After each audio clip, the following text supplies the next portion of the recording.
Tone Košmarov, daj mi nekaj povej uvodoma, kaj je zate glasba? Zdaj si te prav vprašal. Zame je vse na svetu.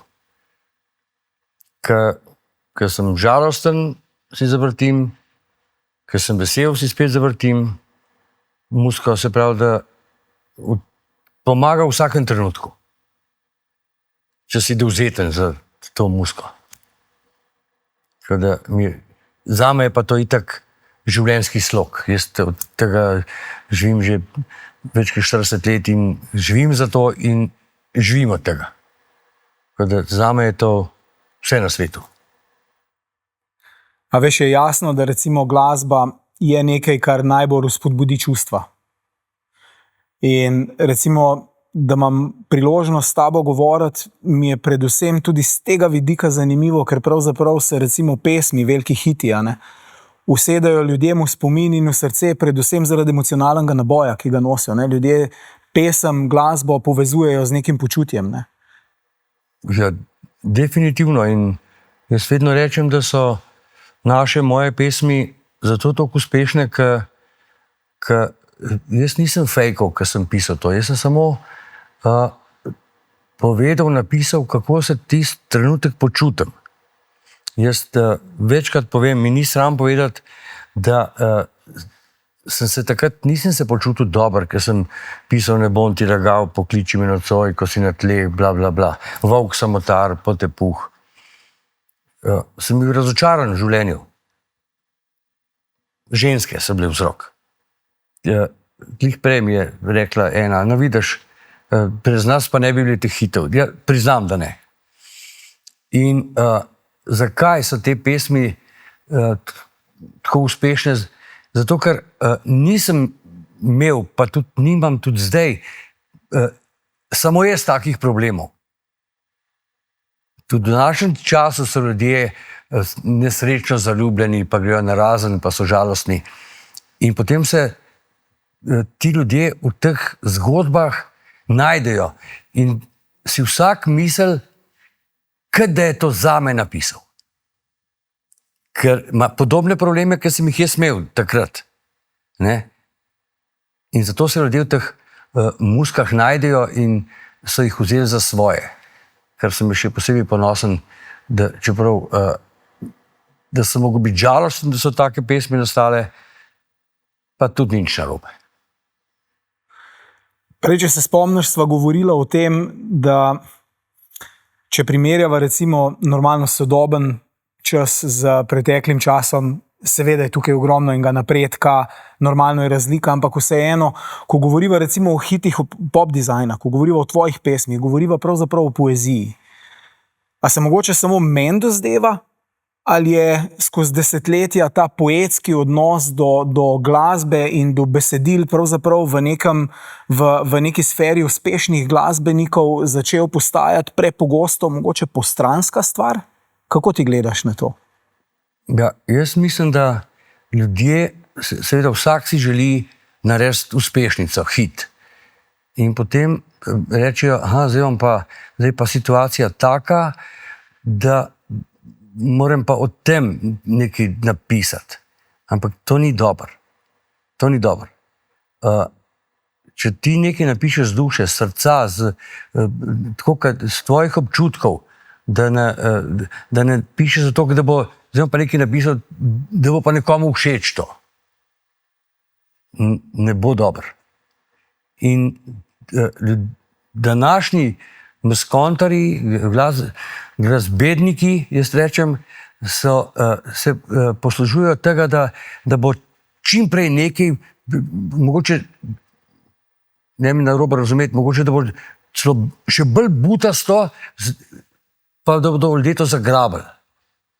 Ne? Ampak to je kratke sape. To ne more preživeti.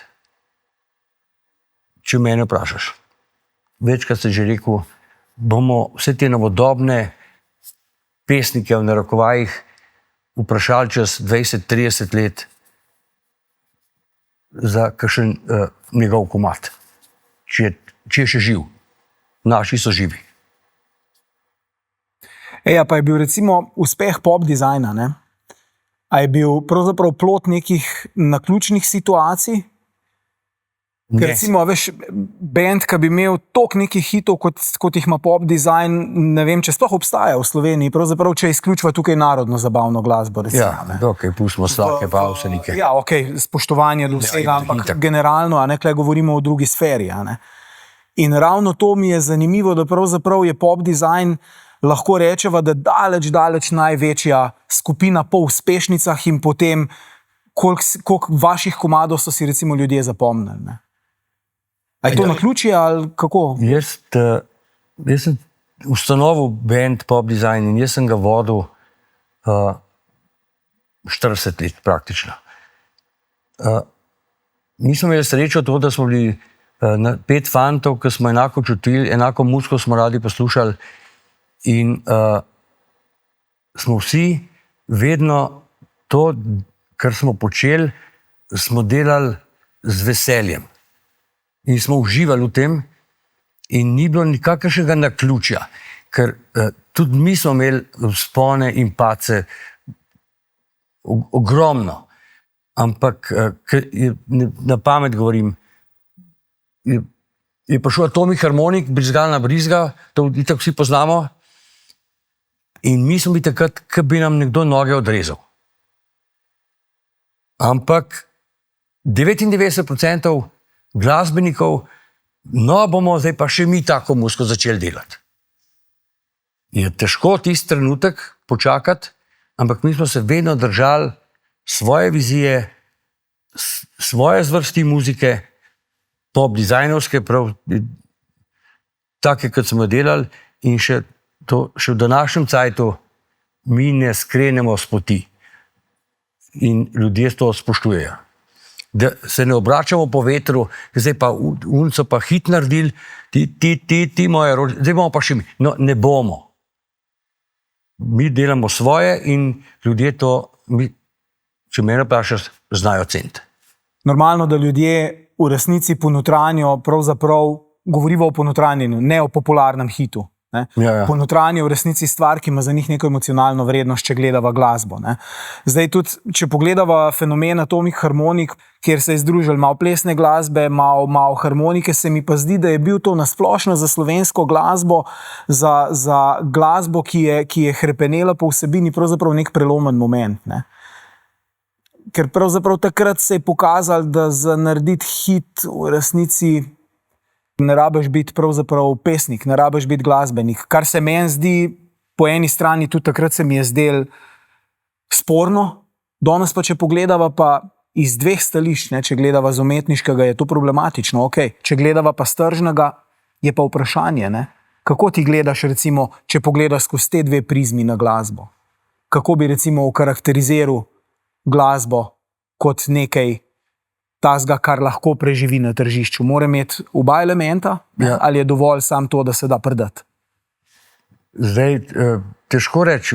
Vsak itak stremi, da bi imel hit. To je želja vsakega maskontarja. Da bi ljudje njegove pesmi peli, pa da bi imel špile. Zdaj, Atomic Harmonic v bistvu niso niti tako slabo naredili, ker pred Atomic Harmonic je bila celo narodno zabavna glasba zanemarjena. Nihče jo ni poslušal. Atomic Harmonic se je pa pojavil s harmoniko. In po tistem je bila ekspanzija narodno zabavnih ansamblov enormna. To je še v današnjem cajtu. Danes je ogromno narodno zabavnih ansamblov, mularije, ki priznam, špilejo, da se ti zmeša. Ker imajo glasbene šole lahko, imajo na YouTube, gledajo, kako se špila, bla, bla, bla. Ima milijon pomagal, da lahko pride do tega nivoja. Zdaj, instant muzika, tako, kot si ti, mogoče te narobe razumel, Atomic Harmonic, je pa, če me ne vprašaš, kratke sape. To se preživi. Sej, itak je bilo ta, ne vem, brizgana briza tokrat zavrtena, da če bi rekel, da ne poznaš, potem si bebec. Ker to si mogel slišati. Ne? Ampak da bi pa to imelo neko dodano vrednost. Pa če mene vprašaš, Bog ne ve, da bi koga žalil. Kavriča, ki je to naredil. Dareta od Kingstonov. Ampak ni pa to France Prešeren. France Prešeren pa vemo, kdo. Ne boš narobe razumel, da sem jaz France Prešeren, ampak vseeno se pa lahko pohvalim, da moja besedila niso plehka, pa niso cenena, pa niso narejena načrtno, tako kot so, če omenjamo spet atomih harmonik, zdaj pa naredimo eno harmoniko, pa duc, besedilo, vemo, kakšne je, ne? Jaz tega nikoli nisem delal. Jaz sem delal samo tisto, kar sem čutil. In zato vedno rečem, so te moje pesmi ostale in sem prepričan, da bodo ostale še dolgo. To je moje mnenje. Veš se, tudi z moje strani nisem želel kritizirati atomih harmonika na ta način. Je škapo dol. Lej, in perfektni so in preživeli so na trgu in tako naprej in tle ni vprašanja, ne. Samo če pa pogledamo, veš, zdaj, ko si glih Prešerna omenil, ne, je razlika med poetom pa tržnikom. Ja. Sej, atomi harmonik so tipični tržniki in če bo kdo poslušal tole, kar se pogovarjava, to, kar so oni naredili takrat, to je bila revolucija. Absolutno. To je bila revolucija, to je bilo nekaj novega, ljudje so to takoj pograbili, ker ljudje pa itak novo stvar prej dovzamejo kot neko prežvečeno sranje, bom rekel po domače. Ne? In je takrat bilo to top. Jaz poznam vse, Janija, Pavca in vse ostale, Fraj Tonija, Špelce, ampak oni so zdržali 2-3 sezone. Mi pa delamo že 40 let. Se pravi, da smo ubrali ta pravo pot, tako, kot jo hočemo, in se te poti držimo. Mislim, da je to en velik ključ do uspeha, da ne begaš, ker ti, če boš v nekaj drugega, vse tvoje oboževalce, pa kva so pa zdaj to naredili, kva pa to delajo zdaj. Ljudje so, naši fani in poslušalci so navajeni, da dobijo tako muziko, ki smo jo do zdaj delali in ki jim je v srcu. Veš, to sva z Tonijem Sotoškom tudi govorila, ne? Prav na temo popularizacije harmonike, ne? Kjer v bistvu je bil velik korak pravzaprav za popularnost, ki je bil verjetno nepredviden, a ne? Ampak atomik harmonik, Modrijani, ta združevanje harmonike s popularno glasbo je bil v bistvu manifest tega pravzaprav, da se je ogromno mladih začel vračati harmoniki. Kar jaz to cenim, se to ni vprašanje, a ne? Se pa bolj sprašujem, kam pravzaprav so šli v bistvu vsi poeti. Če me razumeš, ker v času recimo 80-ih, 90-ih let sva lahko srečala v popularni glasbi prave poete. Roko na srce, pop dizajn je bil velik, ampak tukaj je bil, vse sva prej debatirala, je bil Gugu, je bil tukaj Randevu, Ja. Čudežna polja, tudi ansambel Veter, recimo Bela snežinka, ne? In tako naprej. Torej, to govorimo resnično o poetih in poeziji. Če bi brala samo besedilo, sploh, če bi se kdo obregnil ob glasbeno zvrst, recimo, ne? Ampak tudi glasbeni zvrsti nima kdo kaj učitati, ne? Ker je v resnici bila v čisti harmoniji in z vsebino in z besedili, ne? Kam se je to zgubilo, ne? No, jaz vidim tle, posledica vsega tega je ena stvar. Namreč, takrat, ko smo mi, kot si rekel, pa Agropop, Gugu, Randevu, skratka, ti bendi, Don Juan, takrat smo delali, mi smo imeli ogromno prostorov, kjer smo lahko igrali.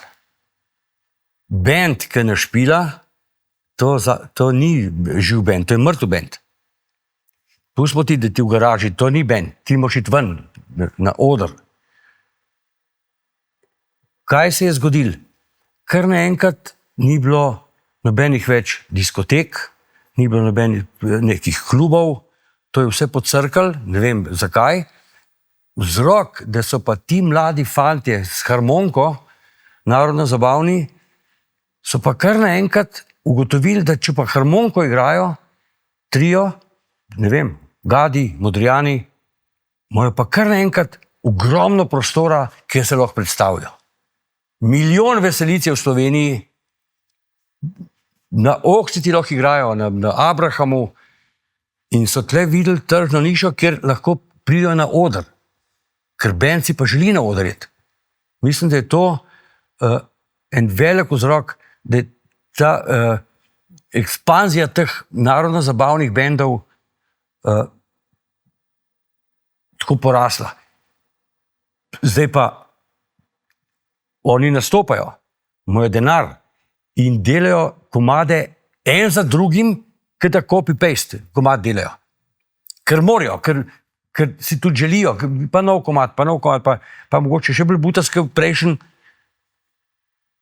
ampak imajo možnost, da gredo špilati, kar je pa za vsakega glasbenika prva stvar, da bo šel na oder in nekaj zaigral. Sam še ena stvar, ne, zdaj recimo temu preteklih letih, pa to ne toliko bližnji zgodovini, če gledava spet 80-ta, 90-ta, se mi zdi, da pol v 2000 letih se je začela pravzaprav zgubljati ta neka moč glasbenih urednikov na radijih. Ne, tudi mogoče se je zgubljati začel njihov kritičen pogled, ker dejstvo je, da za popularnost ogromno pomeni predvajanje prav na radiju. In to še danes. To ne morava reči, da se je tako globoko vse spremenil. Ne? Ampak, kolikor jaz razumem stvari, so včasih v resnici glasbeni uredniki veliko bolj, kako ne rečem, objektivno, kritično gledali na glasbo. Se je to tudi s kakšnim razlogom se ti zdi porazgubili? Je to tudi rezultat mogoče tega hitrega trženja, hitrega tempa, silne količine nove in nove glasbe, ki vsakodnevno prihaja? Ja, glasbeni uredniki, kakor se jaz spomnim z naših časov, so bili, jih lahko veliko naštejem, znalci tudi. In so znali ločiti zrno od plevela. In ti na radio Slovenija, takrat je bil Slovenija, Maribor, Koper, že parkrat, mi smo imeli veliko sreča, da smo šli samo en radio, pa nas je slišala cela Slovenija. Zdaj pa je teh radijev milijon. In ti ljudje so znali razbrati, kaj je dober, in ti, če nekaj dobrega nisi naredil dobrega. Da so ti ljudje, ki so bili več ali manj, tudi vsi ti uredniki so bili glasbeniki, maskontarji, ti nisi mogel prijeti na radio. Danes je pa tega, v tej poplavi umetne inteligence, sej bendov takih, ki smo mi, ki to v živo znamo nekaj zaigrati, so zelo malo, se pravi, radijski program pa mora laufati. Zato je pa tudi, če mene vprašaš, na slovenskih radijskih postajah zelo malo slovenske muzike čez dan. Oni morajo tisto kvoto dobiti, jo vrtijo od 2 zjutraj do 5, ker 2 varnostnika poslušata noben drug. Zadostijo pa te kvoti, da mora toliko slovenske glasbe na radijskih postajah biti. In mislim, da je v zadnjem času v Sloveniji, lahko mi tudi zamerijo, ampak pa nisem slišal nekega komada, ki bi rekel, no, tole pa zdaj se pa sliši, je to nekdo odigral, živ boben je, se pravi, to se je nekdo potrudil in če me zdaj vprašaš, ga nimam na jeziku. Enega tacega, ki bi rekel, to pa je to.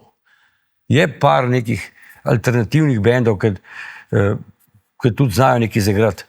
Zdaj, jaz govorim v tem žanru pop rock, to, ki je, bom rekel, dosti komercialno, ker lahko igramo, ne vem, koncert, veselico, šotor, bla, bla, bla. Ne?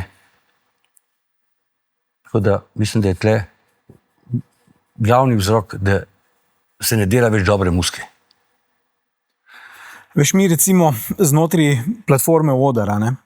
Pa tudi že prej, ko smo delali preteklo oddajo Puls mladih upov, mi smo v resnici odkrili, da pravzaprav v Sloveniji obstaja kar nekaj dobrih muzkontarjev, kar nekaj dobrih skupin, ampak da v resnici je največja težava ta, da se pravzaprav nimajo kje javno pokazati. To ti skozi govorim. In tle me predvsem ena stvar zanima, tvoj pogled kot pogled nekoga, ki je tle zdaj že desetletja in resnično ustvaril esenco slovenske popularne glasbe. Kam je naša glasba šla in kam naša glasba v tej obliki, kot recimo jo je ustvaril pop design in roko na srce vsi ostali, ki sva jih omenila, ne? Kam je šla ta glasba? Kam ta glasba gre pravzaprav, je že odšla, ali če razumeš, kaj hočem vprašati, ne? Ja, to se spet navežem na tisto, kar sem že ogromno krat rekel in kar so ugotovila načeloma. Če band ne nastopa, ne more niti dobre muzike delati, ker nima niti financ, še vedno je treba muziko posneti v studio, da bo to zvenelo tako, kot more. Je res, da danes lahko jaz doma na računalnik natipkam, ampak to ni to.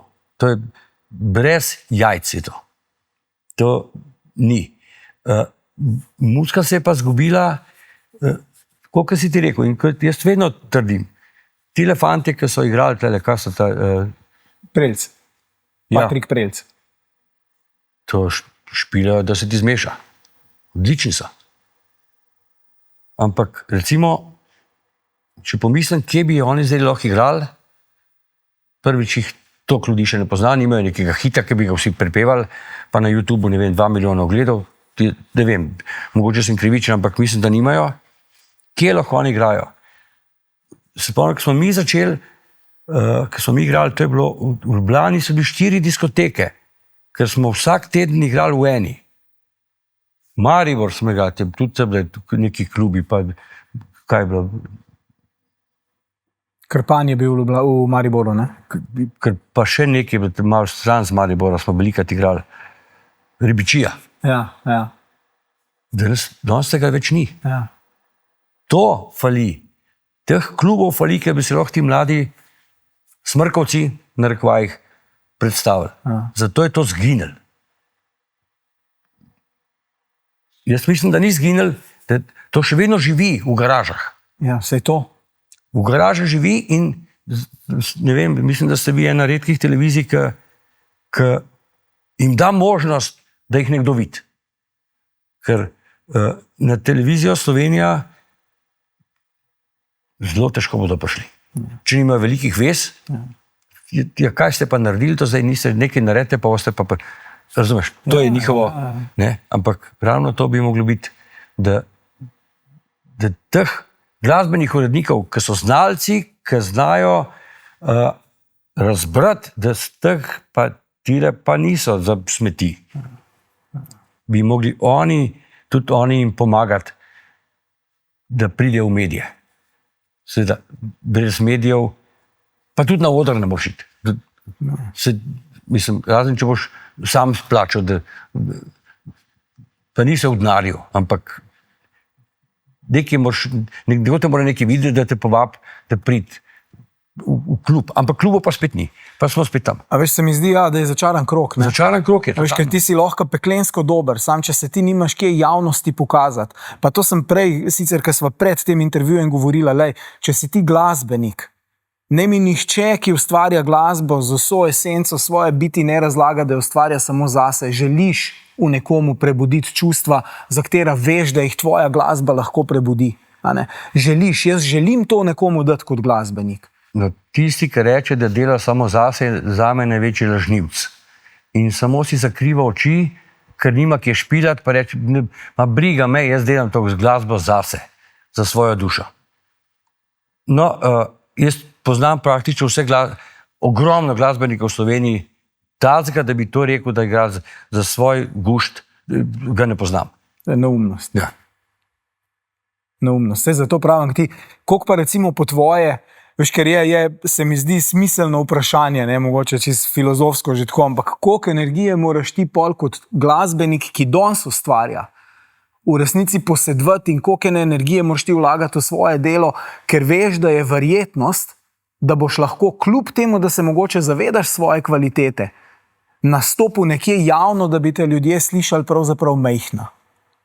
Kakšno mora biti tvoje upanje, v kaj moraš ti kot glasbenik verjeti, pazi, ker ti zdaj čez največje odre. Ne? Ja. Dejstvo je, da recimo Pop Design kot skupina, vi ste bili resnično ena redkih mega zvezdniških skupin Slovenije. Meni vseeno, kaj boš rekel ti ali pa kdorkoli drug, to tako je. Ker dokler v resnici na vsaki veselici do danes pojemo vaše komade, le oprosti. Ja.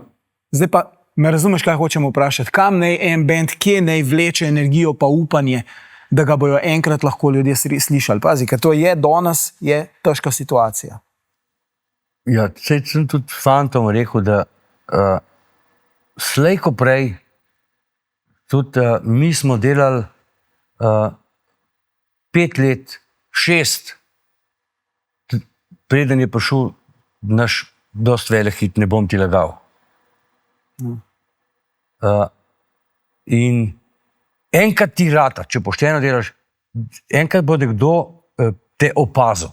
Zdaj, kje te bo, ali te bo opazil v garaži, ali te bo opazil na kakšen špil, pa je prešpilov, ni to, ki je bilo včasih, ampak enkrat boš nekje zapažen, če boš delal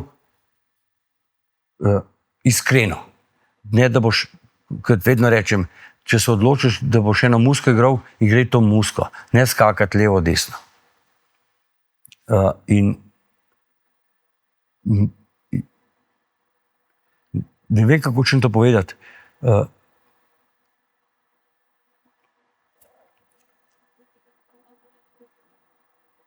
Dokler imaš upanje, da boš nekaj naredil, mi skontali smo itak, posebna kasta, itak strmimo s tem, da bomo nekaj naredili, da gremo nastopati.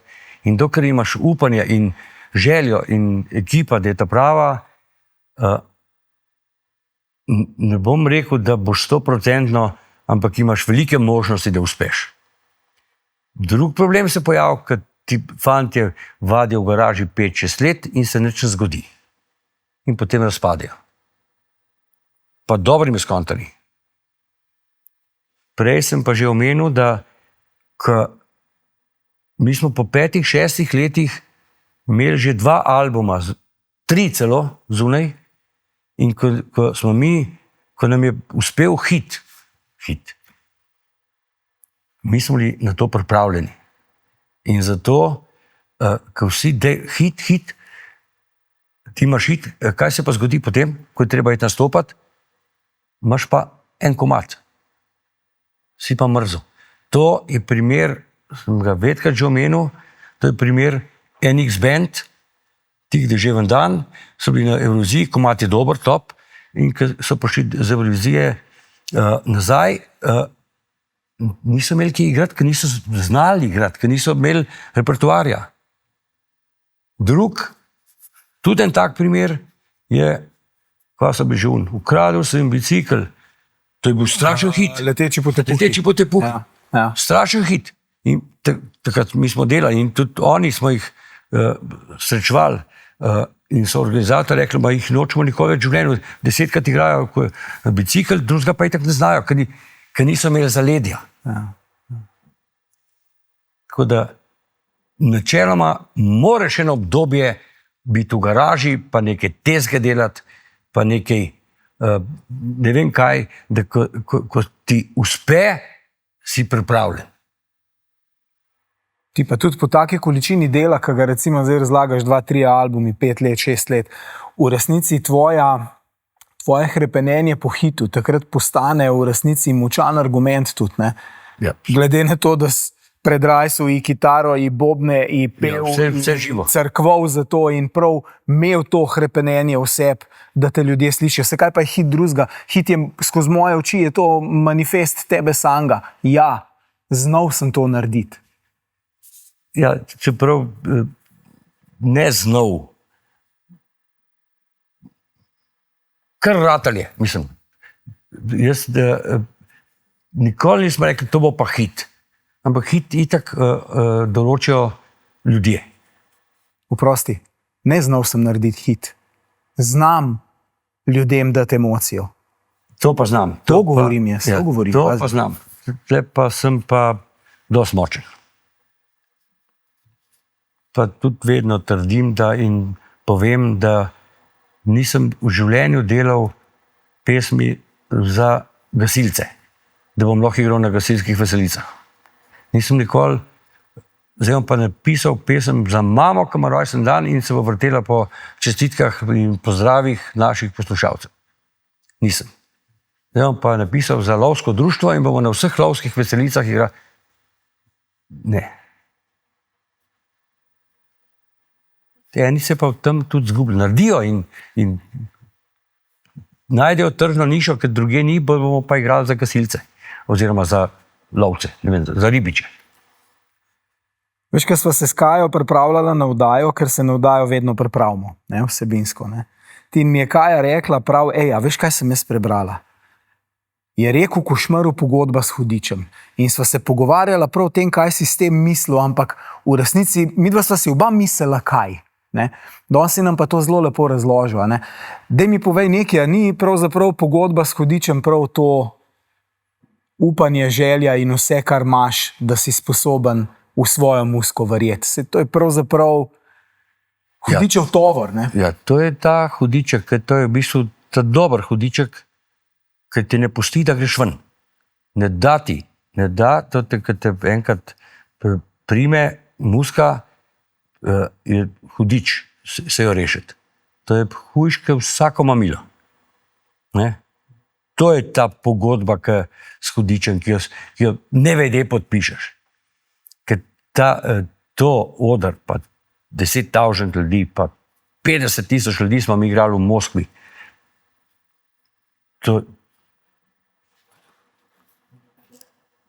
Razumeš, to se ne da opisati.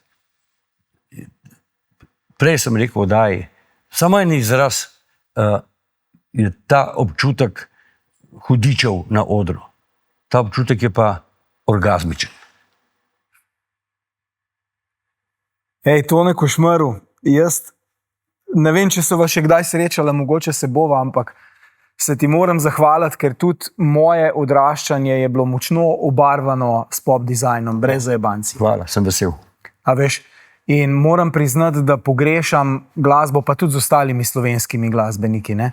Ampak moram priznati, da močno pogrešam glasbo, ki bi pravzaprav dala od sebe to moč vsebine, a veš, da v tebi nekaj prebudi. Ne? Pa se ti zdi, da se bo vrnil ta čas? Jaz mislim, da se bo. Ker itak se na vsakih 5-10 let vse nekaj zamena, pa mogoče nekaj pride, nekaj novega. Slej ko prej bo nekaj novega spet prišel, neka nova smer muzike, ne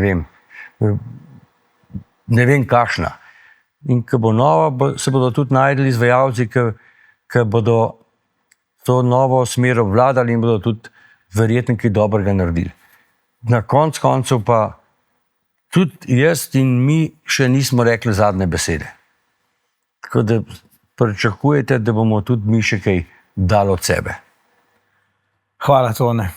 Hvala že za to, kar ste do zdaj dal od sebe, pa kar ste pop dizajni dali. Hvala tudi tebi za povabilo.